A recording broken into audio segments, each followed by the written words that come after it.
La economía en el mundo se está viendo duramente afectada a raíz del coronavirus. Una de las principales fábricas del mundo, así ha sido denominada, como es en China, por ejemplo, ha tenido pérdidas cuantiosas. Se habla de más de 50.000 millones de dólares, imagínense. Ahora, ¿qué va a pasar en Bolivia? Y la pregunta es, ¿el mundo y el país van a luchar solo contra el coronavirus o también tienen que luchar por mantener estable la economía? Hoy vamos a abordar ese tema con Óscar Heredia, docente de la UNSA, de la carrera de Ciencia Política y Gestión Pública. Bienvenido. Son tiempos difíciles. En realidad sí, tenemos tres elementos que en este momento nos han afectado. La aparición del coronavirus, el problema de la guerra del petróleo entre Arabia Saudita y Rusia, y el otro tema que es el de prevención, la lucha contra los efectos del coronavirus.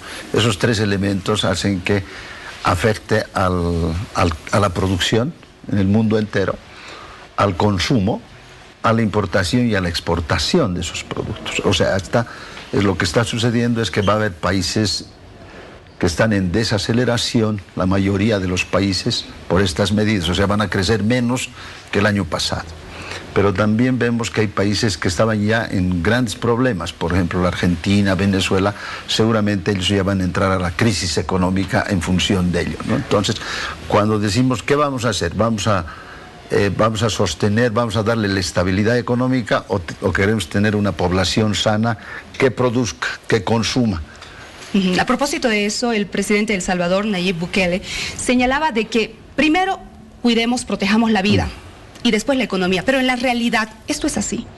Yo creo que tiene que haber un equilibrio, ¿no? O sea, yo te digo que si nosotros no cuidamos a nuestra familia que genera los ingresos para nuestra familia, ¿con qué va a haber educación? ¿Con qué va a haber alimentación? ¿Con qué va a haber salud? Y en este caso, lo que el gobierno tiene que hacer es básicamente primero garantizar salud, garantizar los servicios, agua, luz, gas, ¿verdad? Pero además tiene que garantizar de alguna manera la comunicación y los servicios financieros. Tomemos como ejemplo Francia. Han determinado, por ejemplo, que ya los habitantes de este lugar no van a pagar por los servicios básicos, incluso los alquileres. ¿Bolivia estará preparada como para poder sostener también ello o no? Dependiendo del tamaño de la economía. Francia es una economía también importante que va a destinar 700.000 millones de euros para sostener, para darle estabilidad laboral y también evitar la quiebra, ¿cierto? Y llegar a una crisis. Estados Unidos va a invertir casi el doble, 700.000 millones de dólares para poder sostener eso. O sea, en Bolivia yo creo que en nuestra economía, que depende de los precios de las materias primas en este caso, y usted sabe que ha bajado el precio del petróleo, ha bajado el precio de la soya, ha bajado el precio de algunos minerales que exportamos y el tema de la exportación de la carne a China. Entonces, nosotros tenemos otro tipo de economía. Hay países desarrollados y hay países en desarrollo. Por lo tanto, las medidas tienen que ser diferentes. Ahora, cuando uno quiere tomar una medida parecida, entre comillas, a la de Francia o Estados Unidos, nosotros como país tendríamos que invertir lógicamente menos cantidad, o inyectar menos cantidad de dinero porque nuestra economía es más pequeña.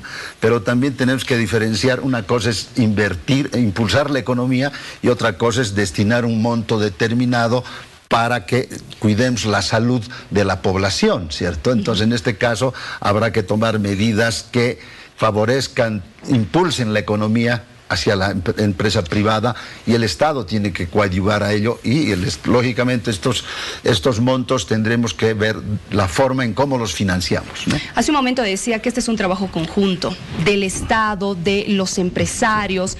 Las entidades financieras también van a jugar un rol importante para poder proteger a la población y también cuidar la economía del país. Claro, en este caso tiene que haber un encuentro entre los bolivianos, entre el Estado, entre la empresa privada, los propios trabajadores y la ciudadanía en su conjunto. Seguramente el gobierno podrá dictar o sugerir en alguna manera algunas medidas importantes que nos permiten inyectar dinero a la economía boliviana para inducir al consumo. Pero necesitamos que la economía funcione.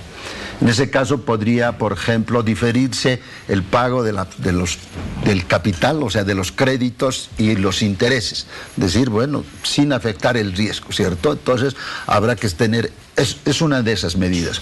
Tal vez habrá que buscar unos créditos mucho más blandos, mucho más ágiles, para que la gente, especialmente la micro, pequeña y mediana empresa, que es la que puede afectar más rápido, o sea, no tiene la sostenibilidad como de las empresas grandes, ¿verdad? Entonces, pero eso tiene un costo económico, que es costo fiscal, ¿cierto? Porque cuando tú haces eso, cuando el Estado, por ejemplo, inyecta dinero a la economía, tendría que ser para inversión, por ejemplo, y esa inversión tendrá que venir de la utilización de nuestras reservas o, en su caso, buscar alguna donación o algún crédito. Entonces, una cosa es el Estado y otra cosa es la empresa privada, ¿no? ¿Qué pasa con el comercio informal en el país?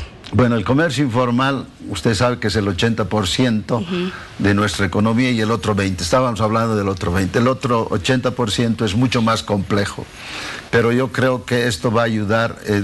Bolivia es un país de, en su mayoría, comercio y servicios, y casi todo eso está en la informalidad.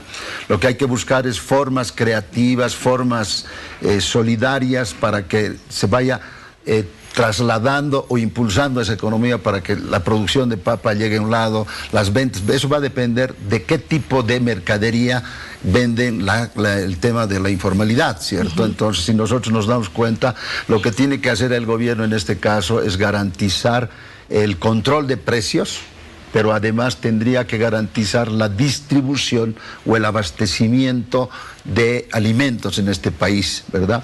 Pero además aquí habría que ver que la empresa de alimentos podría jugar un rol protagónico en este caso para poder lograr la distribución de alimentos. Y lo que hay que hacer es evitar comprar mucho, porque eso genera una psicosis, genera la especulación, y tenemos que comprar lo necesario como para que la economía funcione sin una especulación, sin un incremento de los precios, ¿no? Ahora, hay algunos sectores que han pedido cierre de fronteras, medidas más drásticas, pero esto también tiene un trasfondo. Es decir, esto afecta también a la economía. El cerrar fronteras, el que en este momento Oruro se encuentra en cuarentena, ¿qué representa para la economía del país? Bueno, cuando uno cierra fronteras implica, dependiendo del tipo de transporte, digamos, seguramente nosotros exportamos gas a la Argentina y Brasil, eso todavía está en relación al precio del petróleo, ¿cierto? Que ha bajado. Hoy día está 29 y pico, casi 30. Cuando tú hablas de importación y exportación por el Perú y por Chile, lógicamente tiene un efecto negativo. Primero por la exportación, porque no podemos traer mayores dólares, ¿cierto? Cuando uno exporta, lo que trae es dólares, ingresan dólares. Pero en cuanto a la importación también, ese es un tema que se reducen los ingresos por tributación. Tú ya no vas a poder importar y pagar, ya no vas a pagar, por ejemplo, o el Estado no va a poder cobrar el GAC, que es el gravamen aduanero, más el IVA. Entonces tenemos menos ingresos por exportaciones y menos ingresos por la tributación. Y el tema de la economía en realidad va a reducir la actividad económica en Bolivia, ¿no? Entonces eso quiere decir que de alguna manera Bolivia va a tener una desaceleración desde ese punto de vista. Pero además es importante mencionar que nuestra economía, en el presupuesto del 2020, está sobre la base del precio del petróleo de 50.37. No de 29. No de 29 punto y pico, ¿cierto? Entonces ahí vamos a tener menos ingresos también por el petróleo y lógicamente por los minerales, porque entre minerales y hidrocarburos más o menos las exportaciones, los ingresos son el 80%. Bueno, lo bueno dentro de todo esto es que se están tomando las acciones, se está buscando ya el consenso con los empresarios y otros sectores para justamente también cuidar la economía del país. Para cerrar, por favor, ¿cuál es su mensaje a la población? Hace un momento hablábamos de que no exagere comprando víveres, alimentos, pero no especule, eso principalmente. Pero ¿qué recomendaciones más debemos hacer para que el boliviano cuide su economía, cuide su bolsillo? Primero, que hay que entender que esto se va a solucionar dependiendo cómo va avanzando el tema del coronavirus. O sea, es un tema de tiempo, uno. Yo creo que los bolivianos tenemos que entender que debemos cuidar la salud pública primero y tenemos que hacer de repente un sacrificio en ello. Pero ese sacrificio tiene que ser inteligente, hay que seguir trabajando, hay que seguir produciendo, pero además evitar la especulación para no generar un incremento de los precios. Demasiada demanda incrementan los precios, ¿cierto? Entonces, como siempre ocurre, yo creo que los bolivianos hay que reconocer que hemos tomado mejores medidas que de repente que los países grandes como España, Italia, y eso es lo que hay que hacer. Hasta el momento ustedes saben que no hay una cantidad alta de enfermos y tampoco ha habido muertos. O sea, estemos tranquilos, yo creo, evitemos la psicosis, porque cuando entra la psicosis generan actitudes humanas que no condicen con los valores morales y sociales que tenemos como bolivianos. Licenciado Heredia, le agradezco mucho por su intervención. Es bueno hablar de la economía, pero también tranquilizar a la población.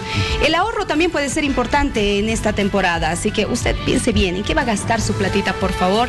Tenemos que cuidarnos todos. Muchas gracias una vez más, que le vaya bien.